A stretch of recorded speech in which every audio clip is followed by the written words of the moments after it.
Welcome to episode 62 of Real Health Radio.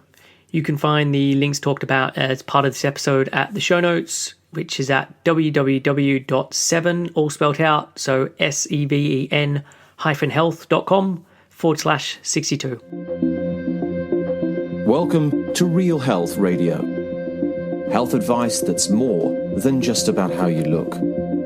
And here's your host, Chris Sandel.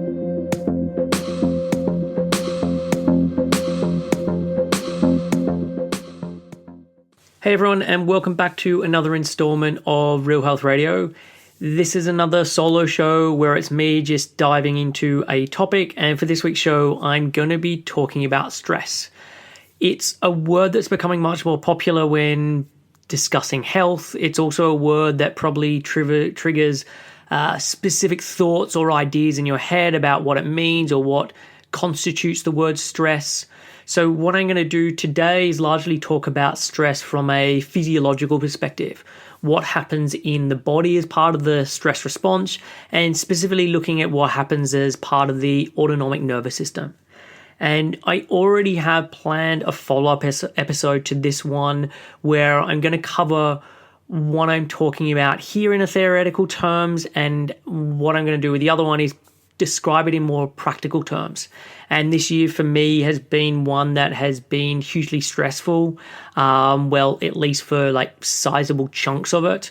So what I'm going to do as part of that episode is just tell my story about what's been going on, what I've noticed from a symptoms perspective, and how this theory stuff then plays out in real life. So I'm going to put that out in a couple of weeks' time, but for today we'll just be looking more at the general side and what happens in theory.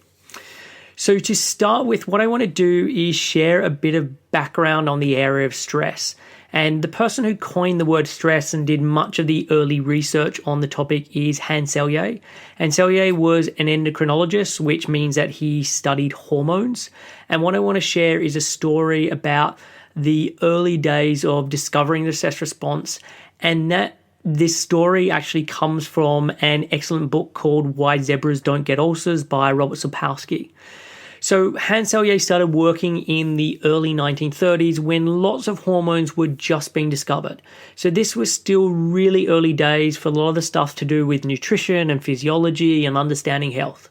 So for example, the word vitamin only came into use in 1912, and between like 1913 and the 1940s or very early 1940s was when like individual vitamins were being discovered.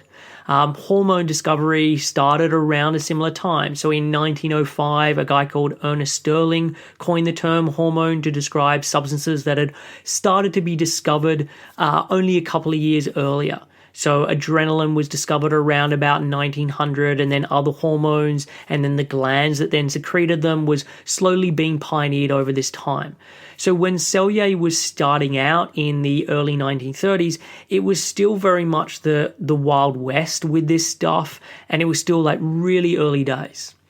So what they would do to try and work out what each hormone did would be the scientists would use rats or mice.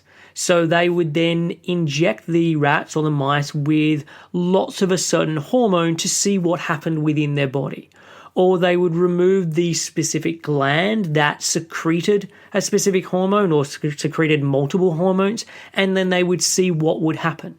And through these crude methods, they would start to understand how different hormones reacted within the body. So Seyle's first scientific experiment was to study an ovarian extract, and he was to do this by injecting into mice. Unfortunately, Seyle and the mice didn't get on particularly well. So he'd be trying to inject the mice, but he'd miss and he'd drop them, and he'd be like chasing them around the room with a broom. He was rather clumsy, probably not the kind of guy you would look after or ask to look after your pets. And at the end of a couple of months, he then examined these rats, so the rats that he'd been injecting with this ovarian extract. And what he found was that they had a number of different symptoms. So they had peptic ulcers, so ulcers within the stomach. They had large adrenal glands, and adrenal glands are two little glands that sit on top of your kidneys, and they produce lots and lots of different hormones. And they would have a shrunken thymus gland and immune tissues. So your thymus and your immune tissues, obviously to do with your immune system. So Seyle, when he started doing these examinations, he was feeling pretty good with himself. So at this young age of 28, in his first experiment with his first extract, he'd shown that all of these different changes were taking place from the injections. And he was already starting to think about what you could call the hormone, or what he was going to call the hormone, considering within science, whoever makes the discovery generally gets the naming rights. But as is practice in science, Seyle had a control group. So this was a group of mice that were also injected daily, but instead of having the ovarian extract, they were injected with a saline solution. But just like the other mice, they were mishandled, they were dropped, they were chased, and so forth. And so at the end of the experiment, despite only receiving the saline solution, they too had the same symptoms as that first group. So the peptic ulcers, the enlarged adrenal glands, the shrunken thymus glands, and the immune tissues. So after examining the other mice and discovering that maybe he wasn't onto making the discovery that he thought he had, Seyle was rather devastated. And after feeling a little bit down and some soul searching, he decided to work out what was going on. And he realized that obviously the changes hadn't occurred due to the ovarian extract, because it had happened with the mice that had got the saline solution. So he wanted to work out what was going on. So he would then test further different hormones. So again, he'd be injecting them with these different hormones, seeing what happened. But again, every time they would have the same results. And at some point, he started to think that maybe his less than flawless dexterity might have something to do with the results, that his not so gentle handling of the mice were causing certain issues. So the changes that he was seeing, i.e. the enlarged adrenal glands, the peptic ulcers, the shrunken thymus, and effect on the immune tissues, might be part of a generalized response in the body, something that he would later go on to call stress. So to start to test out this theory, he would experiment further on mice. So he would put them on roofs in the middle of winter, or he'd put them in boiler rooms and see what happened. For some, he'd have them do lots and lots and lots of exercise, while for others, he'd do certain surgical experiments on them. And in all cases, they would end up with these same incidents of the ulcers and the adrenal glands and the weakened immune issues. And these experiments were the start of a career for Seyle studying what he would go on to call stress, and a career built around understanding how the changes and the responses that the body makes in regards to this stress. And what Seyle was saying, it wasn't immediately taken on board. It really took decades. But we now find ourselves some 70 odd years later since Seyle first discovered the idea of stress, where it has become much more of an accepted idea, and where we put a lot more time into researching it more and more, and understanding all the different nuances and all the different substances and systems that are involved as part of it. So with that basic history lesson out of the way, let's look at stress in a little bit more detail. So what is stress? It's a word that's thrown around a lot, and most people probably associate it with things like a demanding job, having to move house, a death in the family, like mounting bills, mostly mental, emotional type stuff. But from a physiological perspective, what does stress really mean? Stress is the non-specific response of the body to any demand. So your body is incredibly adaptive. It is constantly making changes based on the feedback that it is receiving from the outside world. And stress is the body's reaction to these messages in an attempt to best keep you alive. Stressors are what causes the stress response in the body. And a stressor can take on a multitude of different forms. So this could include psychological, dietary, inflammation, sleep, medication, exercise, seasonality, pollution, so on. The list really is basically endless, because, as I mentioned, the stress response is the body adapting or changing because of demand, and that this demand really can come from anywhere. So one thing I want to make clear is that stress in of itself isn't inherently bad. It's a feedback for your body to make some changes. The problem is with stress that it has an accumulative effect. And when like 1 or 2 stresses become 10 or 20 without any let up, this is when you start to get issues. So Seyle was really aware of this, and he actually coined the term eustress for positive stress to contrast it to distress, which is for a negative stress.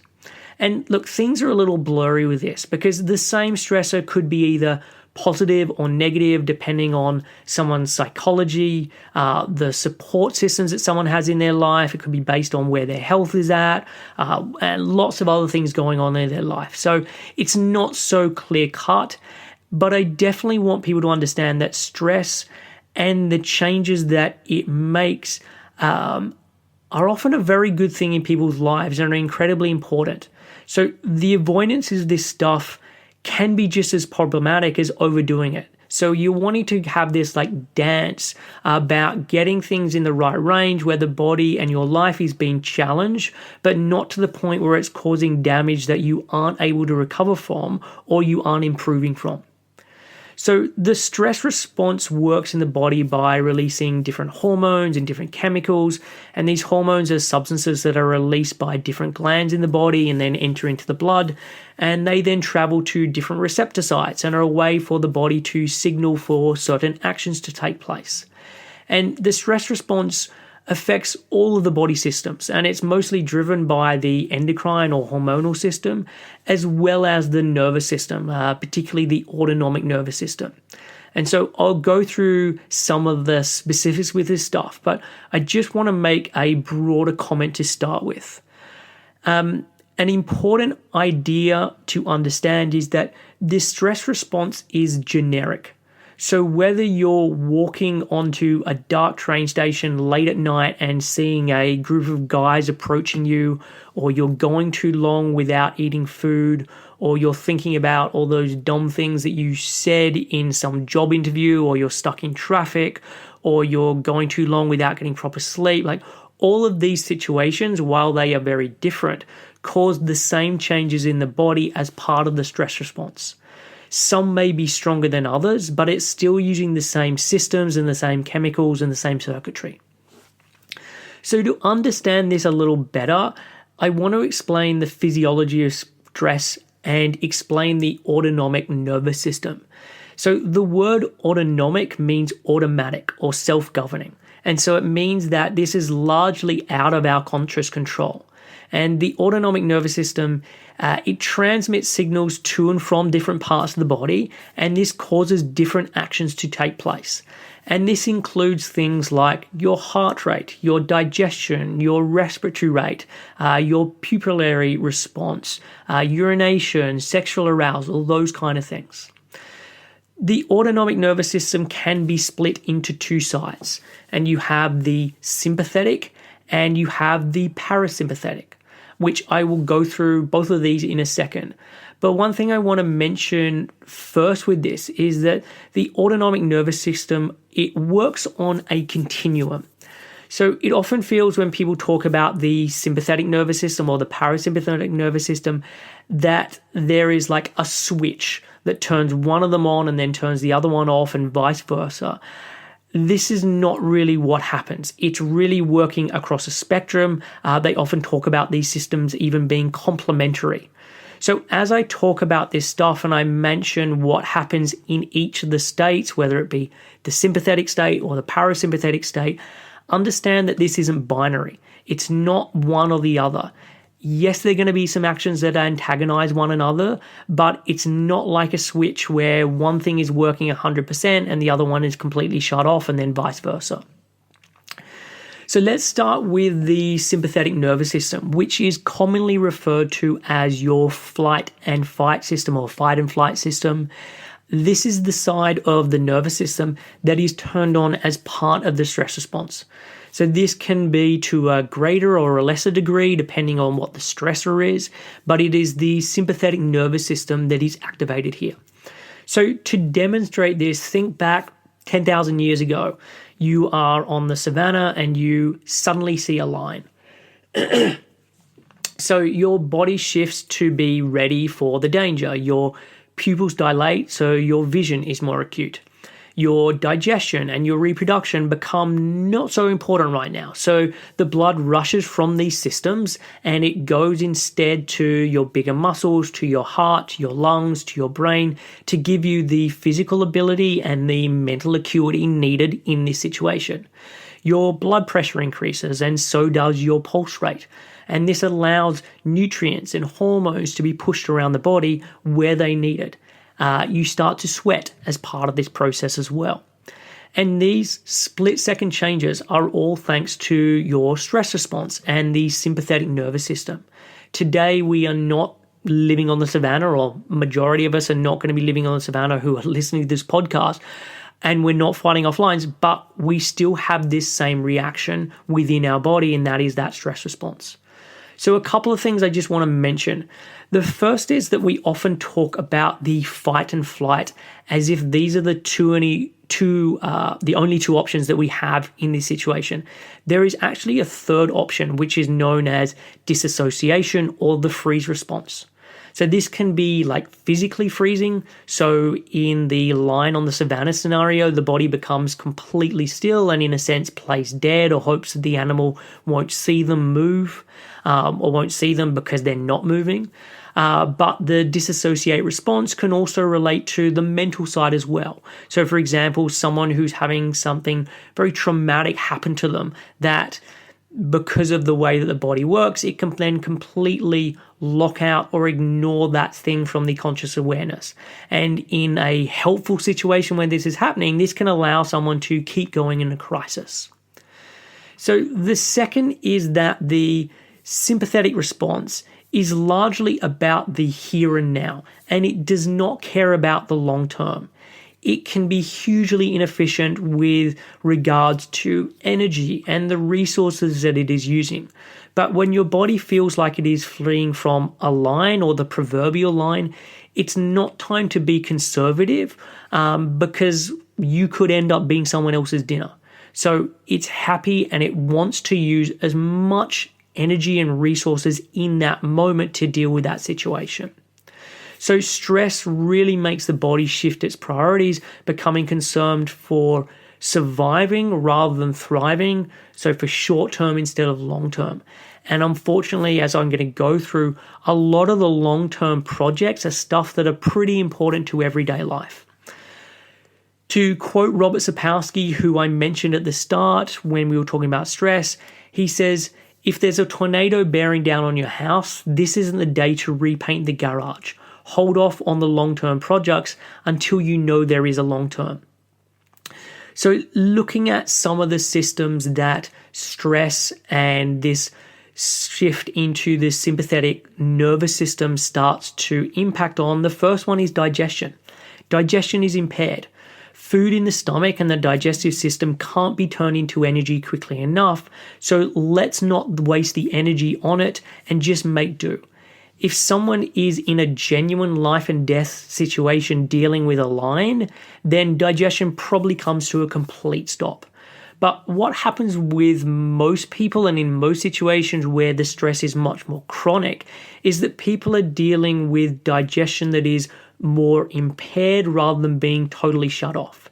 So the body gives some resources to digestion, but not as much would be ideal for things to be working as well as it could be. Reproduction is impaired.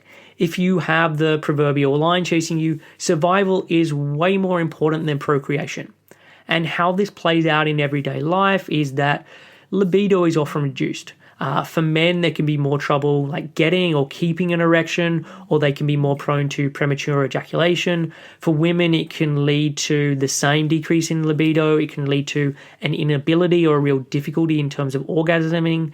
And on the reproductive front, they can have issues with their cycles that makes it less and less likely that pregnancy is going to occur. Because if the body is worried that there's not enough safety and security just to get through the day, it thinks it's being chased by a lion, it's not going to be thinking, let's bring another life into this place. Let's deal with that added burden on the body in terms of the resources, etc. So it tries to make it less and less likely that that's going to happen.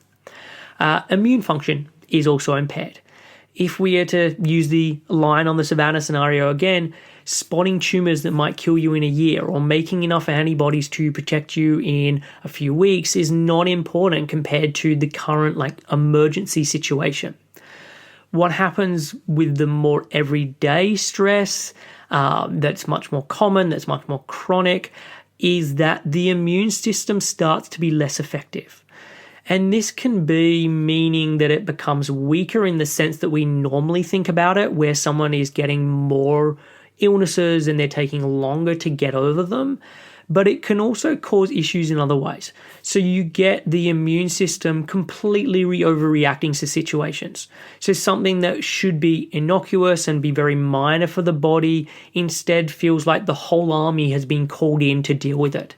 So you can get sensitivity to certain foods or certain substances would be an example of this, where something that shouldn't really cause a problem causes this all-out assault.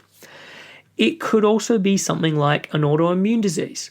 So where your immune system starts to attack healthy tissues in the body, believing that they are an enemy or a foreign invader. So the immune system with stress can become suppressed as we would normally think about it, or it can start creating a huge amount of collateral damage and overreacting, or it can be a combination of both. And these symptoms all link into the organ changes that Seyle saw when he was looking at the mice in the experiments. He was seeing the peptic ulcers, which is how stress can affect the digestive system. He saw a shrunken thymus. Your thymus gland is basically the epicenter for your immune system, and it's where your immune system, in a sense, goes to school and learns how it should behave, what it should be doing, what it should be looking out for. And when it's being shrunk and there's reduction in other immune tissues, this can have a real knock-on effect. And he would then also see the enlarged adrenal glands. So, as I said earlier, the adrenal glands are glands that sit on top of your kidneys, and they produce 50-odd hormones. Many of these are relating to stress. So they're enlarging because they're having to produce more and more of these hormones and deal with that situation. So that is the sympathetic nervous system side of things and how that then can play out in terms of stress affecting other systems within the body. The other side then is the parasympathetic nervous system, which is also known as the rest and digest side or the feed and breed side.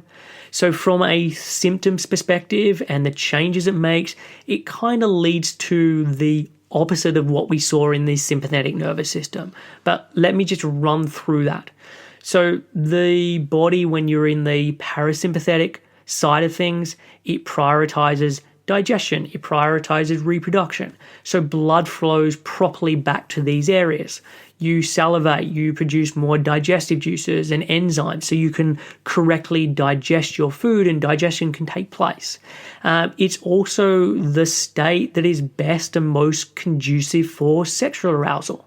So for men, you really need to be in this parasympathetic state to get an erection. For women, it leads to, when they're in this state, to vaginal secretions.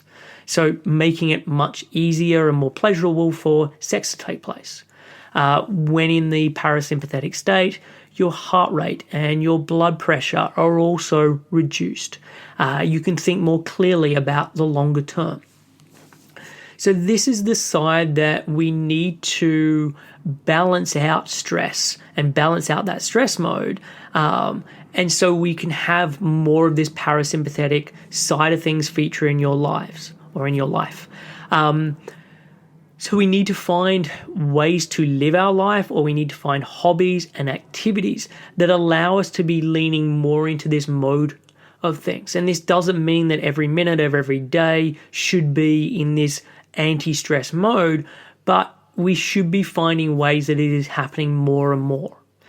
And there are lots of different hormones that are involved as part of this stress response, but I'm actually not going to cover them today as part of this podcast. It's a whole other podcast within itself. It's a huge amount of information. So I'm just going to leave that for another time. But the final thing I want to mention is how stress is intimately linked with energy regulation in the body. So the stress response is not just about fleeing lines. It's about everyday survival. So your body needs a constant supply of energy to be able to function effectively. And this is what stress is often about. So rather than always thinking about stress with the connotations that they often do, I think it's really useful to think about stress as part of energy regulation. So I said earlier that stress is the non-specific response of the body to any demand. Well, these demands normally require energy to mediate them.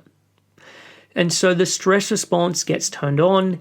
It causes energy that is stored to be pulled into the bloodstream and then hopefully into your cells. This could be the glycogen that is then converted into this energy. So glycogen is the form of carbohydrates that we store in our liver and in our muscles to be used between meals and in times of need. And this is what stress really is. If the stress is going on longer term, or you've run out of glycogen, or you're not storing glycogen particularly well, the body then starts to break down fat or other tissues. It breaks down muscle and bone and organs, and it then uses this as its energy source to try and mediate the stress that is going on. Because, as I said earlier, stress is all about short-term thinking, the here and the now. It's not concerned with your long-term health.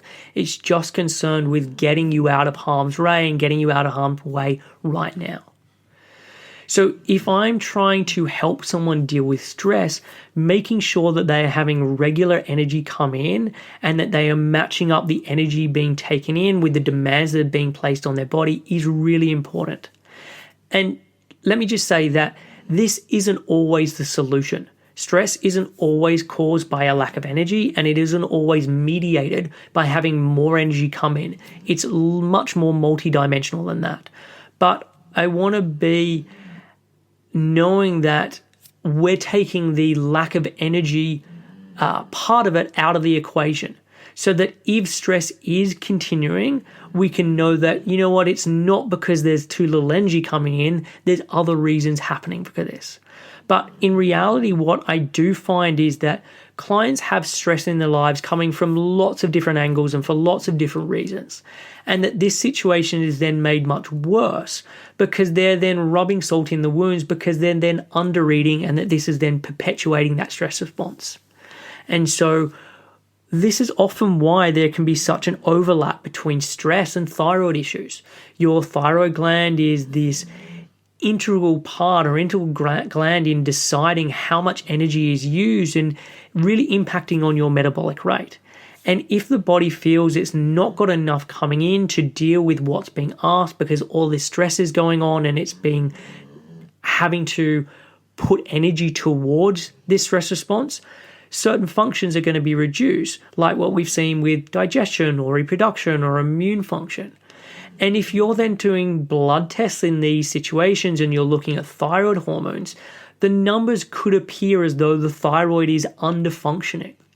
But this is more in lots of situations about the thyroid turning down these hormones and turning things down to help you survive, rather than something inherently going wrong with your thyroid. So when thinking about the term stress, please understand that it has a real important role in energy regulation, and that a lot of the time, if this isn't working properly, it's going to be perpetuating the stress response and could be the sole reason in a lot of situations, or one of the main reasons in a lot of situations, that stress response is going on. So that is it for this week. As I mentioned, I'm going to do a follow-up episode on this where I talk about my experience with stress and what it can look like, and going into some of the symptoms in a lot more detail. And that will come out in a couple of weeks. But next week, I will be back with another guest. So until then, have a great week and look after yourself. Thanks for listening to Real Health Radio. If you are interested in more details, you can find them at the 7 Health website. That's www.7health.com.